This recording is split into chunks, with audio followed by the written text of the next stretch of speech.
नमस्कार दोस्तों, मैं जीतू सर स्वागत करता हूं मेरे YouTube चैनल में जिसका नाम है जीतू सर्स क्लासरूम।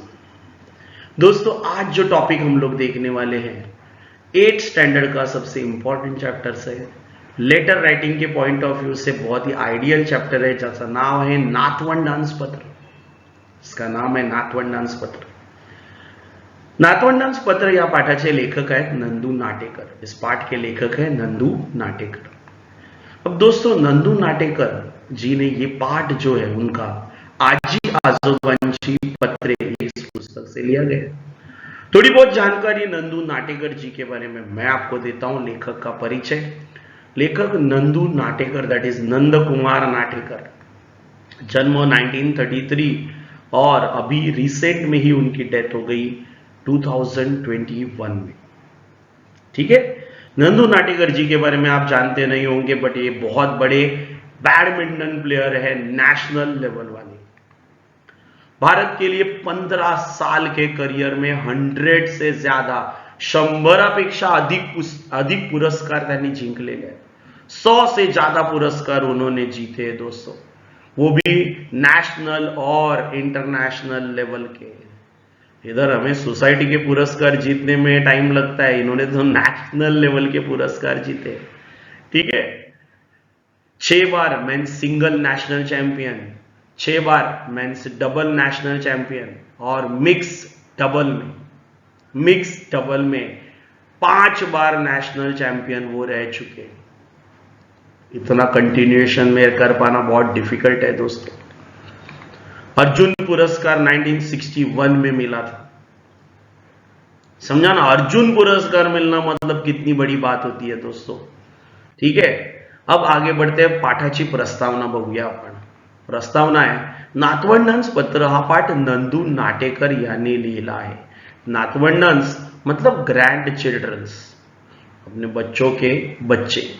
ठीक है, लड़का हो या लड़की। या पाठातून लेखकाने निसर्ग सानिध्यात गेलेले समृद्ध बालपण, लेखक का बचपन नेचर के साथ किस तरह से प्रॉस्परसली बीता वो बताया है। बैडमिंटन की आवड त्यांच्या मनामध्ये कशी निर्माण झाली, लेखक के मन में बैडमिंटन का इंटरेस्ट कैसे क्रिएट हुआ, सातत्यपूर्ण परिश्रमातून संपादित केलेले उज्ज्वल यश, कंटिन्यूअस एफर्ट से हासिल किया हुआ सक्सेस उन्होंने अपने इस लेटर के माध्यम से स्टोरी टाइप से आपके सामने प्रस्तुत किया है। या गोष्टीविषयीचा संवाद त्यांनी पत्र रूपाने आपल्या नातवंडांशी साधला आहे। ठीक है।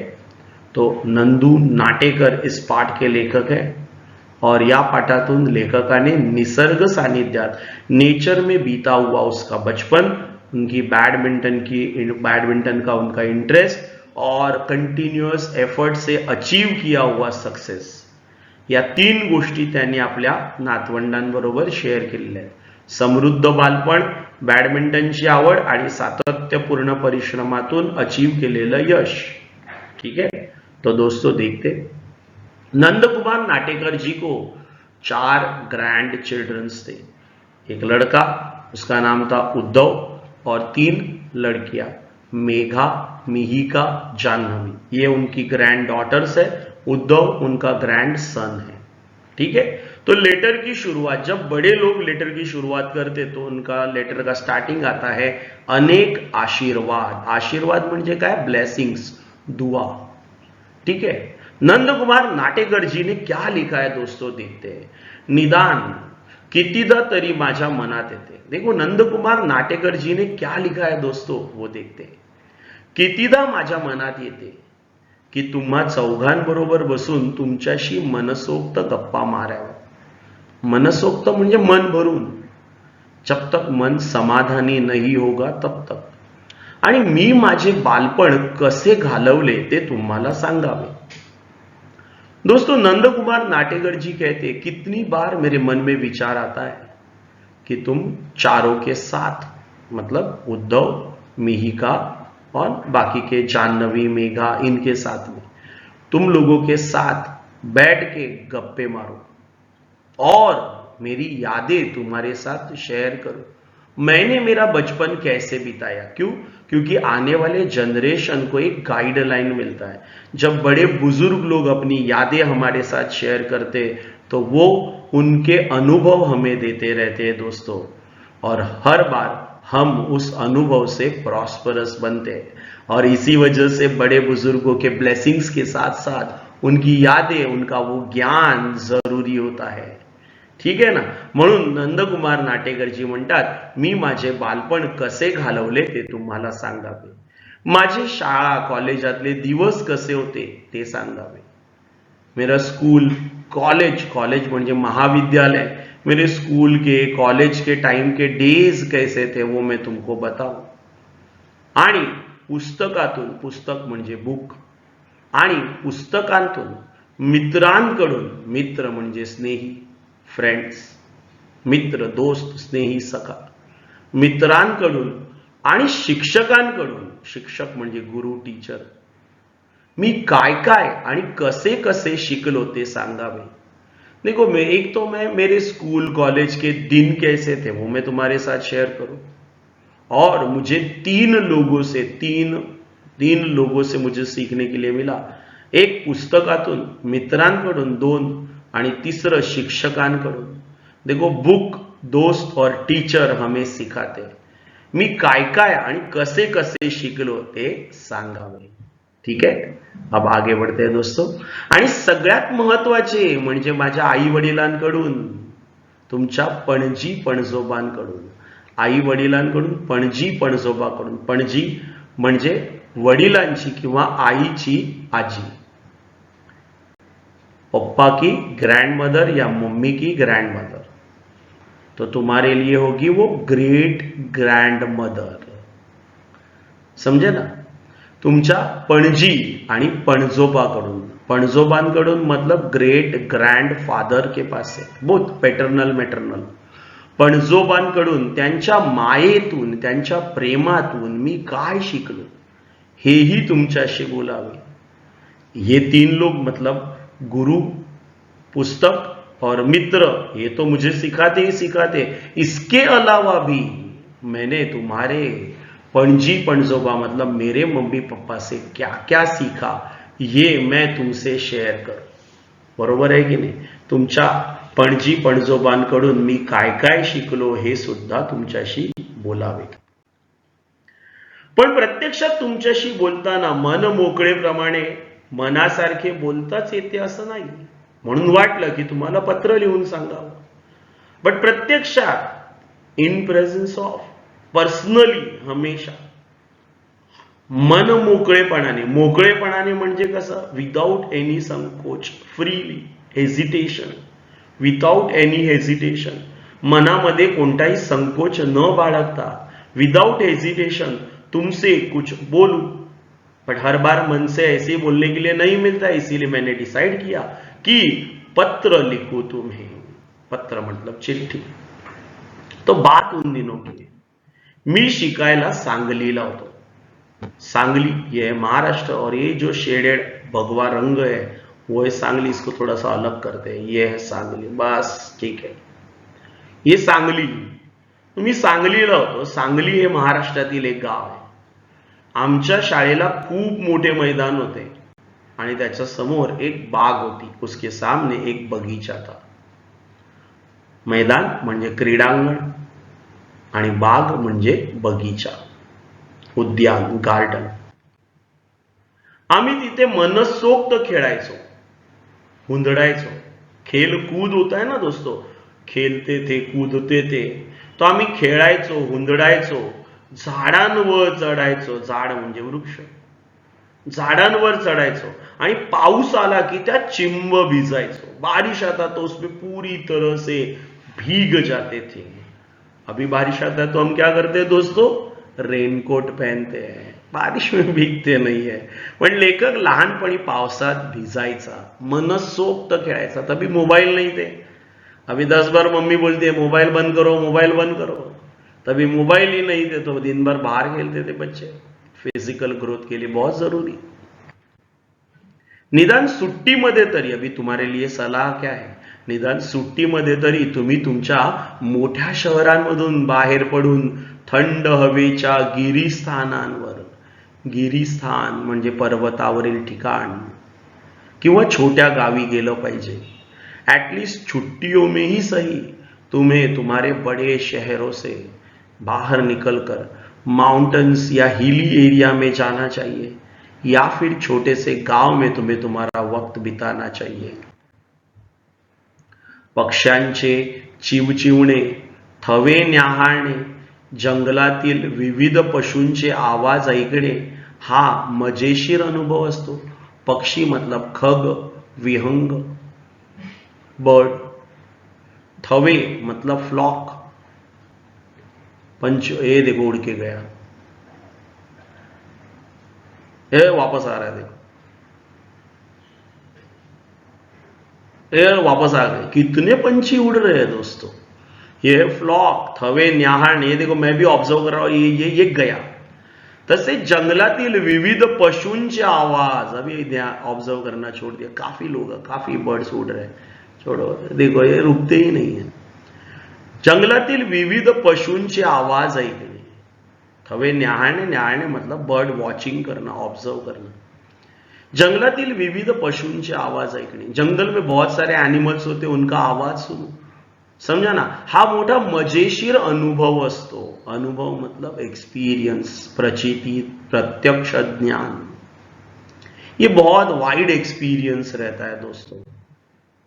मोकळे आकाश, वाहती धरती आणि झाडे आपल्यासाठी गमतीचा नजराणाच आणत असतात. त्याची मजा तुम्ही लुटली पाहिजे. मोकळे आकाश, आकाश मतलब स्काय. वाहती नदी, झाड़े नहीं देखे ये सब, ये देख लो, ये है ओपन स्काय. वाहती नदी आणि झाड है ना, तीनों चीजें आपल्यासाठी गमतीचा नजराना आणत असतात. नदी मतलब सरिता, रिवर. गम्मत मतलब फन, मजा, मस्ती. आणि नजराना म्हणजे आपल्यासाठी ही गिफ्ट आणत असतात. त्याची मजा तुम्ही लुटलीच पाहिजे. उसका आनंद तुम्हें लेना ही चाहिए. मोकळे आकाश, वाहती नदी, झाडे आपल्यासाठी मजा मस्ती घेऊन येत असतात. तो दोस्तों उसकी खुशियां तुम्हें लेनी ही चाहिए. माझ्यापुरते बोलायचे तर मी अभ्यासात काही फारसा चांगला नव्हतो. ओ लो, ये तो हमारे जैसी बात है सर, हम भी थोड़े से है की नाही. तो अभ्यासामध्ये फारसा चांगला नव्हतो. लेखक पढ़ाई में इतने ज्यादा स्मार्ट नहीं थे, पण खेळायला मात्र आवडायचे. क्या मोबाईल पे गेम नाही, बॅडमिंटन खेळायची मला लहान वयात आवड लागली होती.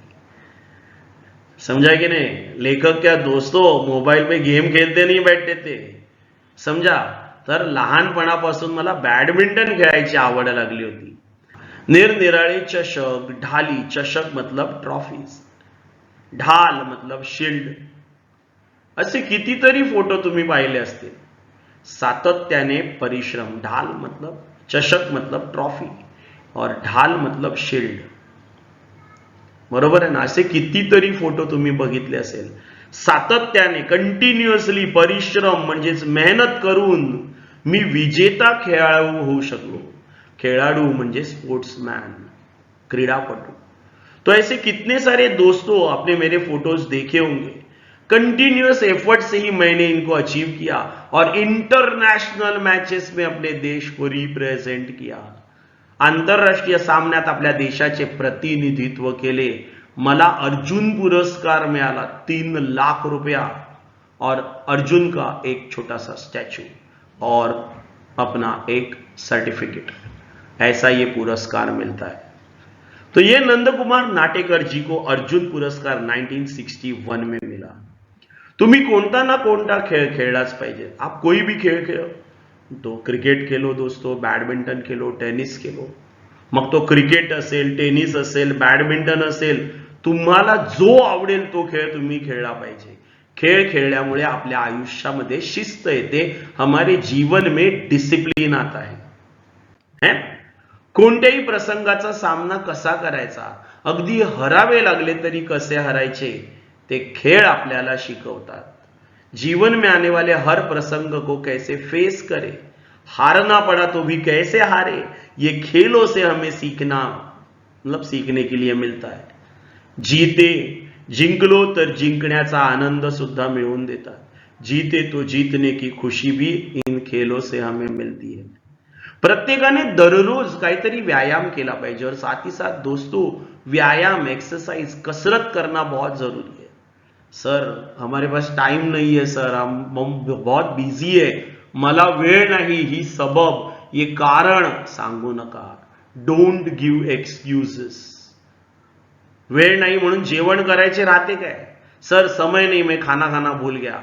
हा, 2 वेळच्या जेवणासाठी कसा बरोबर वेळ मिळतो, 2 वक्त खाना खाने के लिए कैसे टाइम मिलता है, बरोबर आहे की नाही?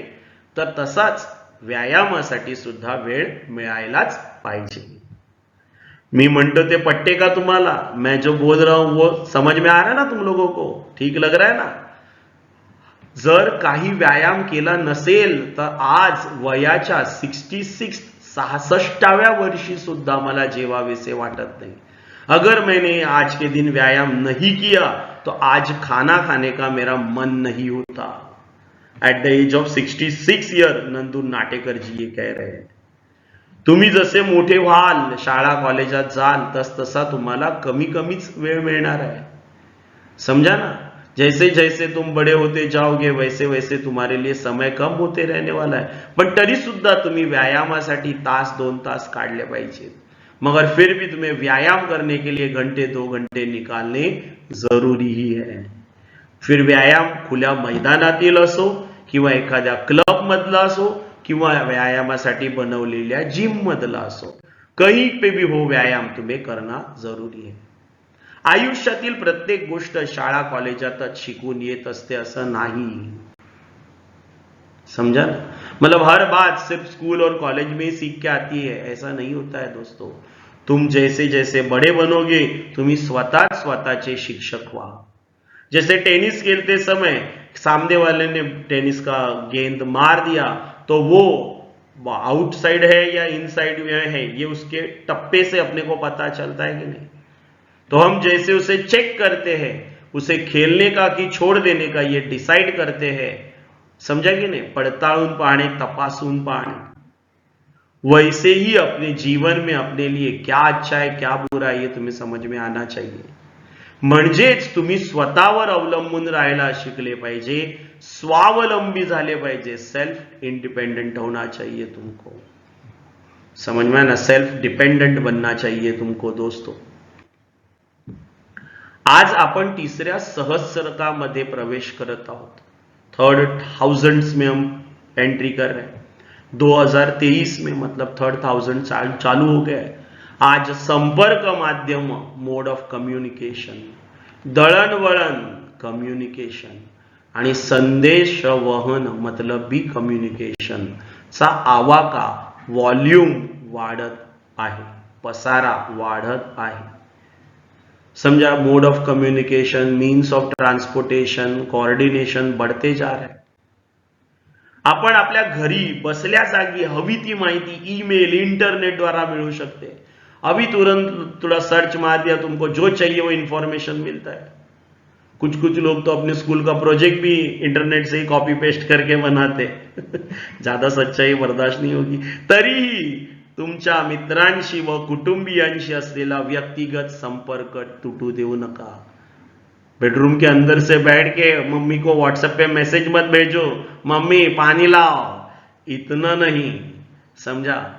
अपने पेरेंट्स के साथ, अपने फैमिली के साथ, दोस्तों के साथ जो अपना पर्सनल टच है उसे छूटने मत दो. ईमेल मतलब तुमको पता ही है, फास्ट दुनिया है. व्यक्तिगत मतलब पर्सनल. तो येत्या सहस्रकासाठी तुम्हाला माझ्या शुभेच्छा. सप्रेम तुमचाच आजोबा. आने वाले समय के लिए तुम्हें मेरे तरफ से best of luck, all the best, शुभेच्छा, गुड लक. सप्रेम तुमचाच, ऑलवेज योर्स, आजोबा.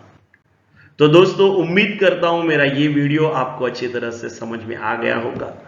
दोस्तों अगर ये वीडियो आपको अच्छी तरह से समझ में आ गया है तो फिर इस वीडियो को लाइक करना न भूले और वहां पे जो शेयर का बटन है उसके बाजू में एक बेल आइकन है उसको भी दबाना न भूले। दोस्तों पढ़ेगा इंडिया तभी बढ़ेगा इंडिया। आज बस इतना ही, फिर मिलेंगे हम लोग एक नए वीडियो के साथ। तब तक के लिए जय हिंद।